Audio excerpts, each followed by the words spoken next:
La sélection au théâtre de Télématin cette semaine avec Jean-Philippe Viau. Il s'agit d'une adaptation par Éric Emmanuel Schmitt, c'est dire, d'un classique, d'un grand auteur autrichien, s'il vous plaît, intitulé 24 heures de la vie d'une femme.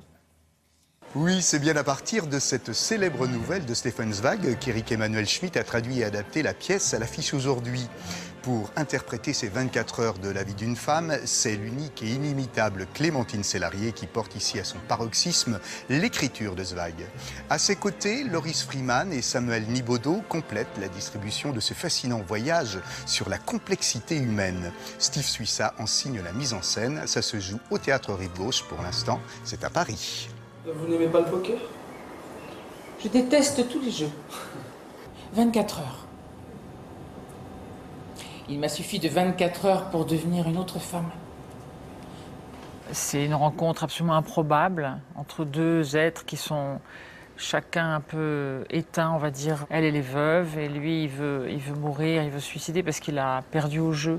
Et c'est comme deux électrons qui se percutent dans l'univers, quoi. Je reconnaissais le Cupide à sa main changée en cerf.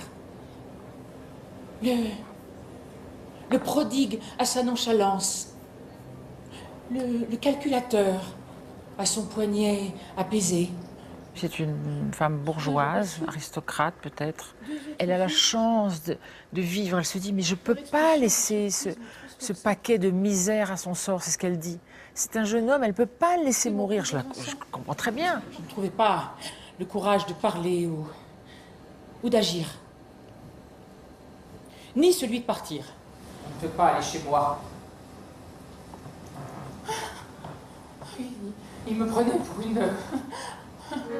Craquante, troublante et émouvante, Clémentine la tendre s'abandonne avec conviction dans l'âme de son personnage. Elle démontre ainsi, tout comme l'héroïne de Zweig, que les prises de risques et les rêves sont indispensables pour vivre à fond toutes les passions. Prenez.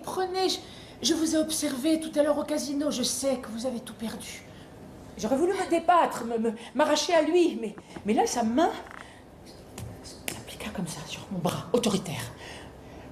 Je me dis secrètement... Je pense que Zweig était vraiment un être très passionné. Oh là là, mais qu'est-ce que c'est beau ce qu'il raconte. Oh, mais en plus, il met la passion et même le danger que ça peut provoquer au-dessus de la vie. De ma vie, je n'ai été plus heureuse que pendant ces heures-là. Avec à mes côtés ce jeune homme que j'avais arraché aux griffes de la mort.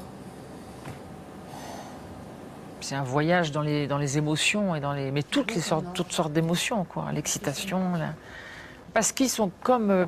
ça me fait penser à deux hirondelles qui font du... quand il fait chaud comme ça. Des trucs qui sont éphémères un peu, ces trucs... donc vivons, quoi. Je jure que je ne jouerai plus jamais un jeu d'argent. Tu es un menteur, tu avais juré! Tu n'as aucun droit sur moi! Tu n'as aucun droit sur moi! Est-ce que tu comprends? Prends ton argent! Entre la plume de Zweig, l'esprit de Schmitt et le ton passionné de Célarié, c'est bien là la moderne quintessence de l'œuvre elle-même que le public perçoit ici avec attention. Grâce à la fluidité des mots et de la mise en scène, chacun peut à son degré en comprendre et en mesurer l'essentiel. 24 heures de la vie d'une femme, c'est une intelligente escapade théâtrale au cœur de la nature humaine. Et c'est à partager bien sûr sans hésitation. Bon spectacle à tous, bonne semaine et à très vite. À la semaine prochaine, donc.